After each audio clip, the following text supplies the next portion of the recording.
আলহামদুলিল্লাহ ওভারঅল সব কমপ্লিট। তো বাইকটি একটি প্রিমিয়াম লেভেলের মাস্টার সার্ভিস দিলাম। তো আলহামদুলিল্লাহ খুব ভালো একটা সার্ভিস হয়েছে, আমি স্যাটিসফাইড। যদিও অনেক কিছু চেঞ্জ করতে হয়েছে, অনেক কিছু নতুন স্টকটাই আবার নতুন করে লাগাতে হয়েছে, কিন্তু বাইকটা আবার নতুনের মতো লাগতেছে, রান করতে ভালো লাগতেছে সব কিছু। অ্যাক্সিলারেটর ধরে মজা লাগছে, ক্লাচ ধরে মজা লাগছে, ক্লাচ কেবল চেঞ্জ করছি, অ্যাক্সিলারেটর কেবল চেঞ্জ করছি, সব কিছুই। তারপর হচ্ছে মোটামুটি যা যা আছে লাগছে সবই চেঞ্জ করা হয়েছে। তো এবারে গাড়ি এখন নতুনের মতোই আছে, শুধু আমার সামনের টায়ারটা চেঞ্জ করা বাকি আছে। তো আমি টায়ার খুঁজতেছি, যদি আইআরসি টায়ার পেলেই আমি ইনস্টল করে দিব। এখন হচ্ছে প্রায়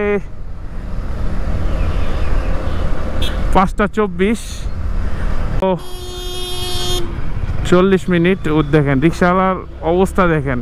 তো আমার সার্ভিসের ফার্স্ট চয়েস ছিল হচ্ছে ঢাকা পারজন সোহাগ ভাই।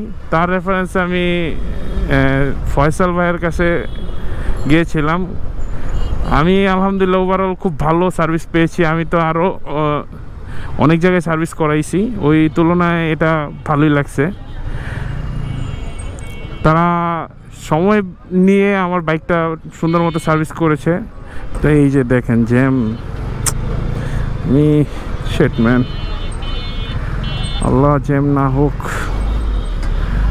তুমি সুন্দর মতো পৌঁছায় দিও। তো আমি বেশ কয়েকদিন যাবৎ আমার সাসপেনশনটার মনোশক সাসপেনশনটার জন্য খুব ব্যাক পেনে ভুগছিলাম। তো আলহামদুলিল্লাহ যতটুকু রাইড করলাম সার্ভিস করানোর পর খুব ভালো ফিল হচ্ছে। ভাঙা চালাচ্ছি, এভারেজ কোনো পেন হচ্ছে না। কিন্তু এখন না হলো পরে আর কি V3 যেগুলো হচ্ছে লেন্থ হওয়া লাগে যে কোনো বাইকগুলোতেই, স্পোর্টস বাইকগুলোতে, ওইগুলোতে আপনার এখন না করলেও পরে ব্যাক পেন করবেই। এটা হচ্ছে ওদের বংশগত রোগ। তো এটা হচ্ছে বাইকের কোনো ব্র্যান্ডের দোষ না। তবে কিছু কিছু ব্র্যান্ড এখন বাংলাদেশে নতুনভাবে বাইক আপডেট করার চেষ্টা করছে, হ্যান্ডেলগুলো একটু উঁচা করার, তারপর হচ্ছে বাইকগুলোর একটু হাইট বাড়ানো, পারফরমেন্স ভালো করা, সিসি। এখন তো সিসি পারমিশন পেয়ে গেছে হায়ার সিসি। এখন আমরা 350 যুগে এসে আমরা 150 সিসির বাইক চালাই। আমরা হচ্ছে প্রো লেভেলের গরিব।